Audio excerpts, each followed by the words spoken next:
Assalamualaikum warahmatullahi wabarakatuh. Berjumpa lagi dengan AF19 channel yang selalu menemani Bapak Ibu atau teman-teman semua dalam belajar baik P3K maupun CPNS. Jangan lupa subscribe, like, share, dan selalu support channel ini agar saya semakin bersemangat untuk memberikan soal-soal P3K maupun CPNS. Jika Bapak Ibu mau request, silahkan tulis di kolom komentar. Nanti akan saya buatkan dan akan saya bahas di channel ini. Baik, langsung saja ke pembahasan soal nomor 1. Unsur-unsur komunikasi berdasarkan definisi dan model komunikasi dalam konteks pesan dalam bentuk simbol-simbol dilewatkan dari komunikator ke komunikan, diantaranya melalui panca indera, yaitu merupakan A. Penyajian ulang atau decoding. B. Pengirim atau komunikator. C. Pesan atau message. D. Penyajian atau encoding. E. Saluran dan media. Pengirim atau komunikator dalam konteks belajar mengajar, guru dan siswa berperan sebagai komunikator sehingga terjadi komunikasi dua arah. Sedangkan penyajian atau encoding, proses yang dilakukan oleh komunikator untuk mengemas maksud atau pesan yang ada dalam benak dan hatinya menjadi simbol-simbol, suara, tulisan, gerak tubuh, dan bentuk lainnya untuk dapat dikirimkan kepada komunikan. Pesan atau message, informasi akan disampaikan oleh komunikator ke komunikan melalui simbol-simbol. Sedangkan saluran dan media, tempat pesan dalam bentuk simbol-simbol dilewatkan dari komunikator ke komunikan. Sedangkan penyajian ulang atau decoding, proses yang dilakukan oleh komunikan untuk menginterpretasikan simbol-simbol yang diterimanya menjadi makna. Jadi jawaban yang tepat adalah C. Pesan atau message. Kita lanjut soal nomor 2. Jagat raya terdapat gas yang kemudian berkumpul menjadi kabut atau nebula. Gaya tarik-menarik antar gas ini membentuk kumpulan kabut yang sangat besar dan berputar semakin cepat. Dalam proses perputaran yang sangat cepat ini, materi kabut bagian khatulistiwa terlempar memisah dan memadat karena pendinginan. Bagian yang terlempar inilah yang kemudian menjadi planet-planet dalam tata surya. Pernyataan ini merupakan A.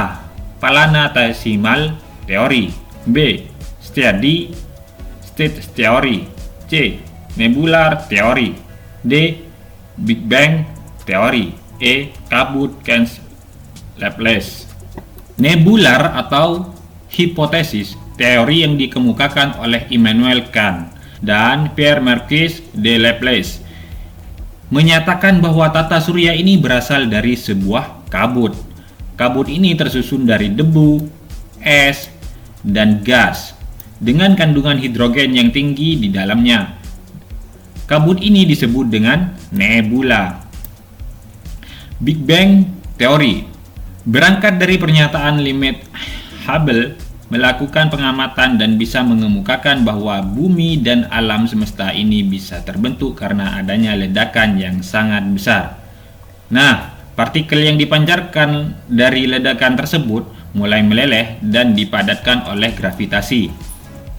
Padatan-padatan itulah yang membentuk benda-benda langit seperti saat ini. Sedangkan Planetesimal Theory yang dikemukakan oleh Forrest Moulton dan Thomas Chamberlain ini menyatakan kalau tata surya itu bisa membentuk karena adanya bintang lain yang melakukan PDKT ke matahari.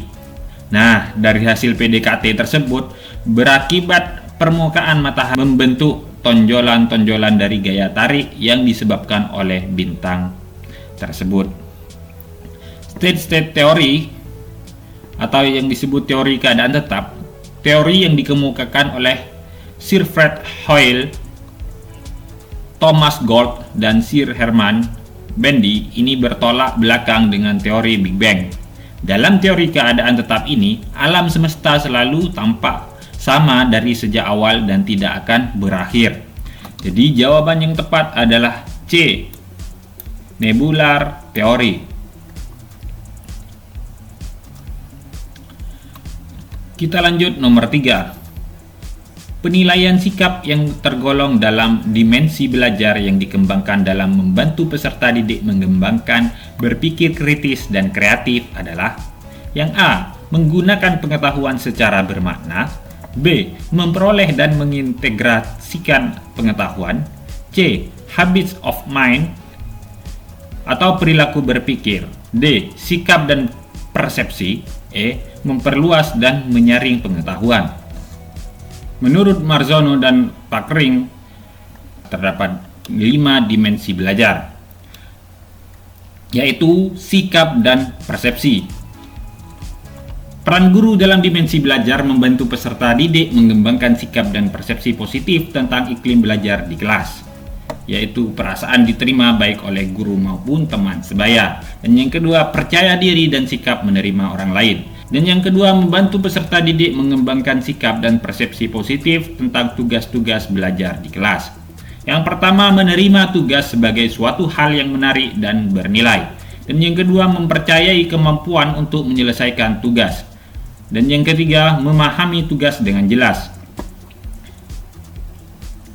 Dimensi belajar memperoleh dan mengintegrasikan pengetahuan. Membantu peserta didik memperoleh pengetahuan deklaratif, mengonstruk makna pengetahuan deklaratif, mengorganisasikan pengetahuan deklaratif, menyimpan pengetahuan deklaratif. Membantu peserta didik memperoleh pengetahuan prosedural, mengonstruk model pengetahuan prosedural, mempertajam pengetahuan prosedural, menginternalisasikan pengetahuan prosedural. Yang ketiga adalah memperluas dan menyaring pengetahuan. Membantu peserta didik mengembangkan proses penalaran kompleks. Yang pertama, membandingkan. Yang kedua, mengklarifikasikan, mengabstraksikan. Yang keempat, penalaran induktif. Yang kelima, penalaran deduktif. 6. Mengonstruksi. Yang ketujuh, menganalisis kesalahan. Dan yang terakhir, menganalisis perspektif. Menggunakan pengetahuan secara bermakna. Membantu peserta didik mengembangkan proses penalaran kompleks. Yang pertama, membuat keputusan. Yang kedua, memecahkan masalah. Invention, penemuan eksperimental. Investigasi, analisis sistem. Perilaku berpikir, membantu peserta didik mengembangkan perilaku berpikir produktif. Mendorong dimensi-dimensi perilaku berpikir. Berpikir kritis, melihat keakuratan, melihat kejelasan, berpikir terbuka, menekan sikap impulsif, menempatkan diri dalam situasi, merespon secara tepat perasaan dan tingkat. Jadi jawaban yang tepat adalah C. Habit of mind atau perilaku berpikir. Soal nomor 4. Seseorang yang melanggar norma kesusilaan dalam masyarakat, maka orang tersebut pantas mendapatkan A. Hukuman pidana oleh pengadilan, B. Pengucilan dalam masyarakat, C. Rasa bersalah seumur hidup, D. Hukuman penjara, E. Rasa penyesalan. Masuk ke pembahasan norma, yaitu yang pertama adalah norma agama. Norma yang bersumber dari nilai agama. Pelanggar norma akan mendapat sanksi. Sanksi dalam norma agama di akhirat kelak mendapat azab siksa karena dosa. Sementara itu, sanksi untuk pelanggar norma agama di dunia biasanya berupa rasa bersalah seumur hidup dan karma buruk. Norma kesusilaan. Norma kesusilaan bersumber dari hati nurani manusia sampai bisa melahirkan suatu perbuatan. Sanksi untuk melanggar norma kesusilaan adalah rasa malu dan penyesalan. Norma kesopanan. Norma ini bersumber dari kebiasaan, kepatutan, dan kepantasan yang berlaku dalam masyarakat. Sanksi bagi orang yang melanggar norma ini adalah celaan atau dikucilkan dalam pergaulan. Dan selanjutnya adalah norma hukum.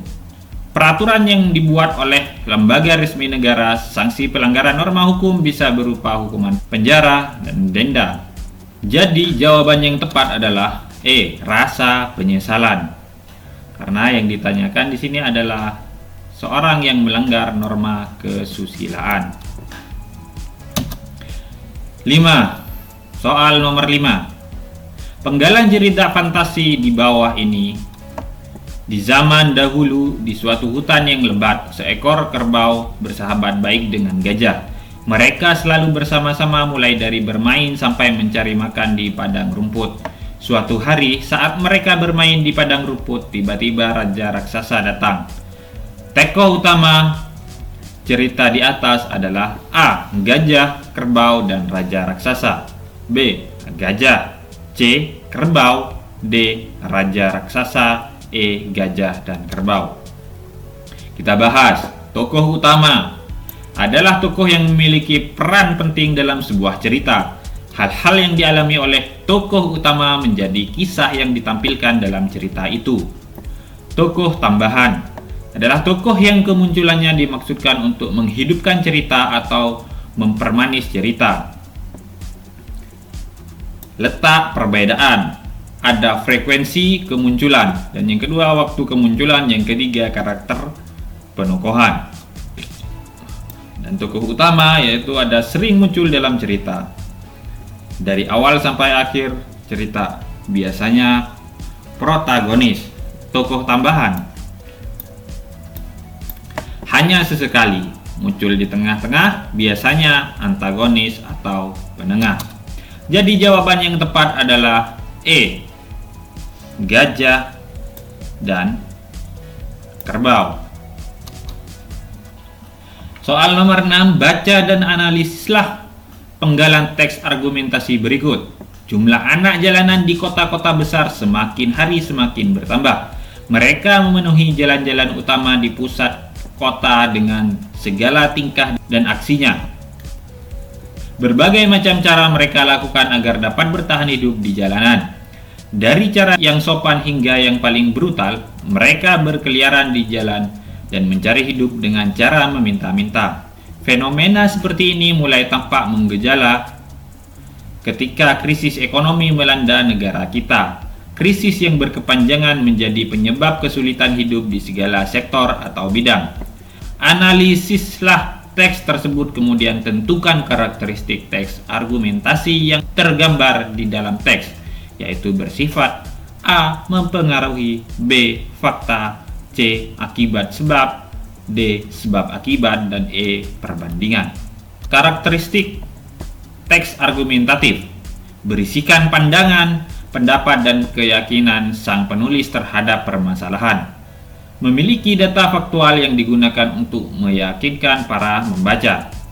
Menguraikan suatu permasalahan dengan cara menganalisa dan memberi sebuah analogi.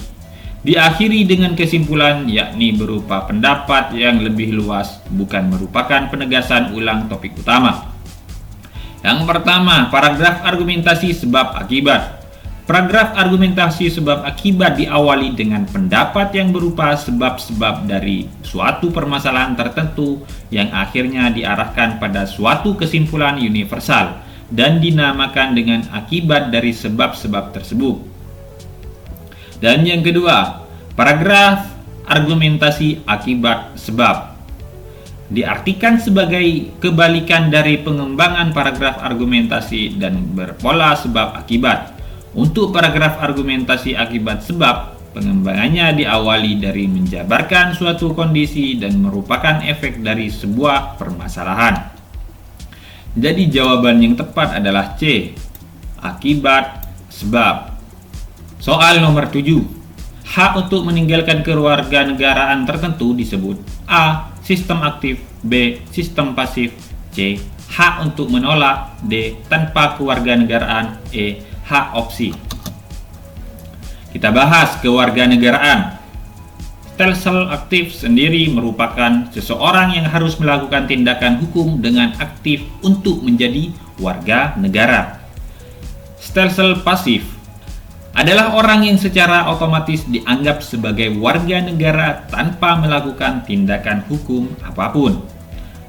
Hak repudiasi, hak untuk menolak suatu kewarganegaraan yang diberikan oleh orang lain. Ini berarti seseorang tetap memilih negara kelahirannya. Hak repudiasi berlaku dalam stelsel pasif.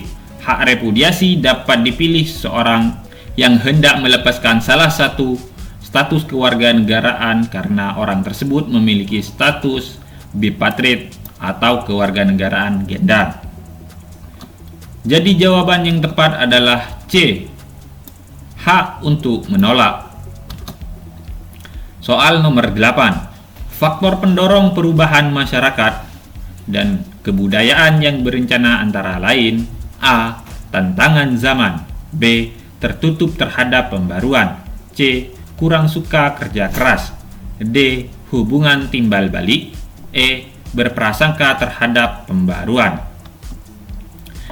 Kita bahas faktor pendorong perubahan sosial menurut Soerjono Soekarto. Yang pertama, kontak dengan budaya lain, dan yang kedua, sistem pendidikan yang maju. Yang ketiga, lapisan masyarakat yang terbuka yang memungkinkan orang untuk bermobilitas sosial secara vertikal. Dan yang keempat, penduduk yang heterogen. Kelima, memiliki orientasi ke depan. Artinya punya visi untuk mewujudkan masa depan yang lebih baik. Dan yang keenam, ketidakpuasan terhadap bidang-bidang kehidupan tertentu. Faktor penghambat perubahan sosial. Yang pertama, kurangnya hubungan dengan masyarakat lain, dan yang kedua, perkembangan ilmu pengetahuan yang terlambat. Dan yang ketiga, sikap masyarakat yang masih mengagungkan tradisi masa lampau. Dan yang keempat, adanya kepentingan yang sudah tertanam kuat. Yang kelima, rasa takut akan terjadinya kegoyahan pada integrasi kebudayaan. Dan yang keenam, prasangka terhadap hal-hal baru. 7. Hambatan-hambatan yang bersifat ideologis, dan kedelapan, adat atau kebiasaan, nilai pasrah. Jadi jawaban yang tepat adalah D. Hubungan timbal balik. Soal nomor 9. Pancasila ditetapkan sebagai sumber hukum dasar nasional, yaitu ketuhanan yang Maha Esa, kemanusiaan yang adil dan beradab, persatuan Indonesia, kerakyatan yang dipimpin oleh hikmat kebijaksanaan dalam permusyawaratan perwakilan, serta dengan mewujudkan suatu keadilan sosial bagi seluruh rakyat Indonesia. Penetapan tersebut berdasarkan A. Ketetapan nomor 20 MPRS tahun 1966. B. Ketetapan nomor 3 MPR tahun 2000. C.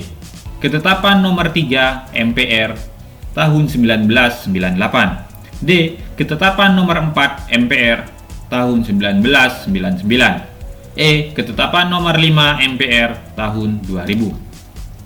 Kita bahas nomor 20 MPRS tahun 1966 tentang Memorandum DPR GR mengenai sumber tertib hukum Republik Indonesia dan tata urutan peraturan perundang Republik Indonesia. Ketetapan nomor 3 MPR tahun 2000 tentang sumber hukum dan tata urutan peraturan perundang-undangan. Ketetapan nomor 3 MPR tahun 1998. Pertanggungjawaban Presiden Republik Indonesia Soeharto selaku Mandaris Majelis Permusyawaratan Rakyat Republik Indonesia. Ketetapan nomor 4 MPR tahun 1999. Garis-garis besar haluan negara tahun 1999 sampai dengan 2004. Ketetapan MPR nomor 5 MPR tahun 2000 tentang pemantapan dan kesatuan nasional. Mengenai Pancasila sebagai sumber dari segala sumber hukum ini dijelaskan kembali dalam Ketetapan MPR nomor 3 MPR tahun 2000 tentang sumber hukum dan tata urutan perundang-undangan. Pada pasal 1 ayat 3 menyatakan bahwa sumber hukum dasar nasional adalah Pancasila. Jadi jawaban yang tepat adalah D. Ketetapan nomor 4 MPR tahun 1999. Soal nomor 10. Ketika guru menekankan upaya agar peserta didik mencapai suatu pemahaman dan kesadaran yang tinggi akan terjadinya perubahan atau transformasi budaya dalam lingkungan sosialnya merupakan belajar yang A. Praktis, B. Teknis, C. Mandiri, D. Teoretis, E. Emansipatori. Kita bahas yang A, belajar teknis. Yang dimaksud belajar teknis adalah belajar bagaimana seseorang dapat berinteraksi dengan lingkungan alamnya secara benar.